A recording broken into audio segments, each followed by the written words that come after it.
Parshas Beshalach, which is known as Shabbos Shira, because it contains in it the Az Yashir, the song that the Jewish people sang when they came out of the sea, and of course that's one of the centerpieces of this parsha, but also of the prayers that we say every day. We recite the Shira, but actually that's not what we're going to talk about.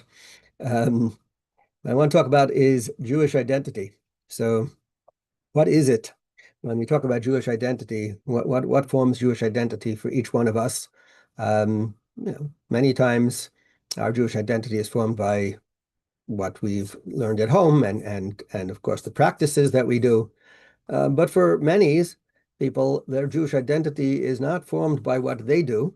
It's formed by what other people perceive they are. And the rest of the world is giving them their Jewish identity. And we've certainly seen that in the last few years and what's going on today, where even people who may not strongly behave Jewishly, act Jewishly, we'll call it identify Jewishly, have become identified by others as Jewish and therefore have renewed their Jewish identity.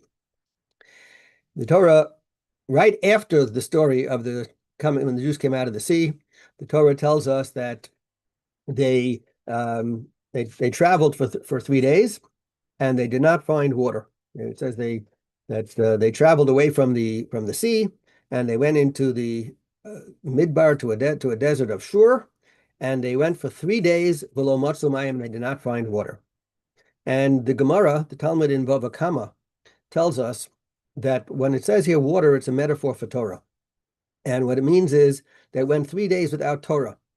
And then they became called it tired, weary, they had enough, and they weren't so happy.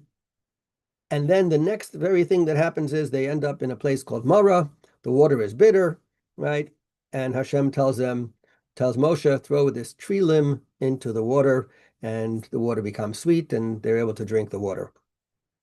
The Gemara tells us that at that point in time, after that, as a result of that story, the prophets, whoever they were, they decreed, and not clear exactly when this happened, but sometime a little later, it became a law, that we should read the Torah on Shabbos afternoon by Mincha, on Monday morning, and on Thursday morning. So we're familiar with that now, right? We have Torah readings, of course, on Shabbos morning, but we also read the Torah on Shabbos afternoon, and then on Monday and Thursday. And in fact, later, the Gemara was discussing this because Ezra, later in the early end of the First Temple, beginning Second Temple period, he also made this decree, and it was clear, like, what he have to come make the decree? It was already made already.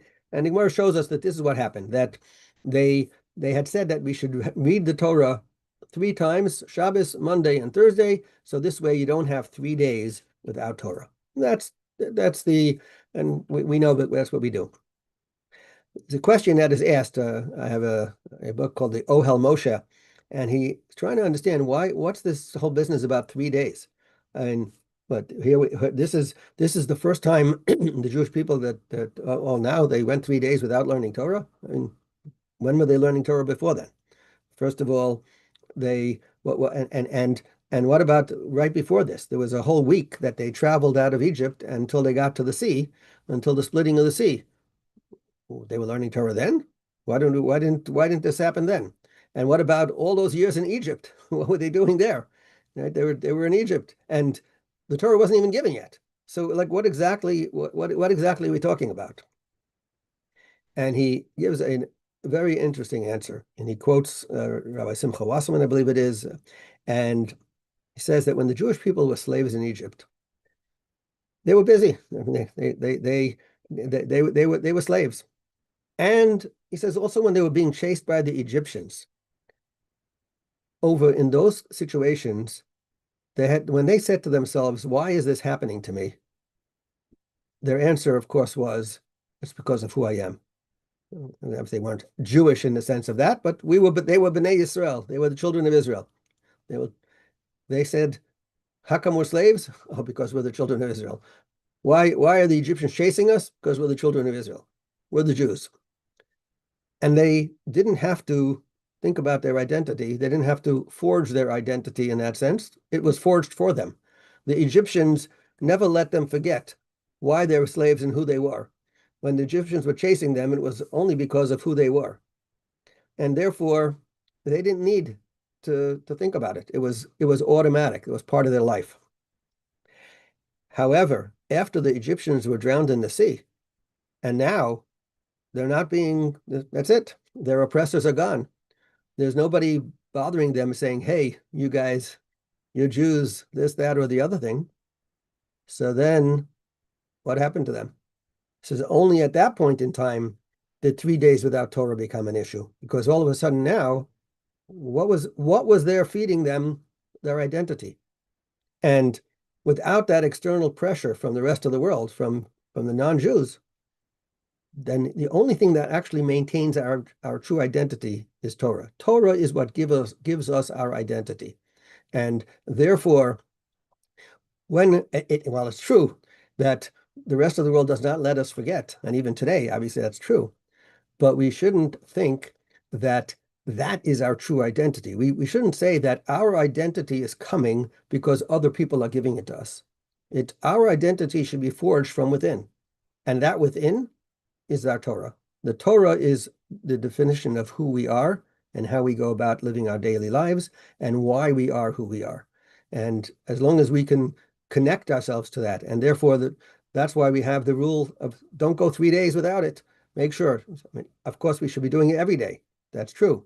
But the idea of every time we read the Torah in public is going to be at least once within 3 days, is to ensure that we have our own inner feeding of ourselves of who we are, what we represent, what we should be doing.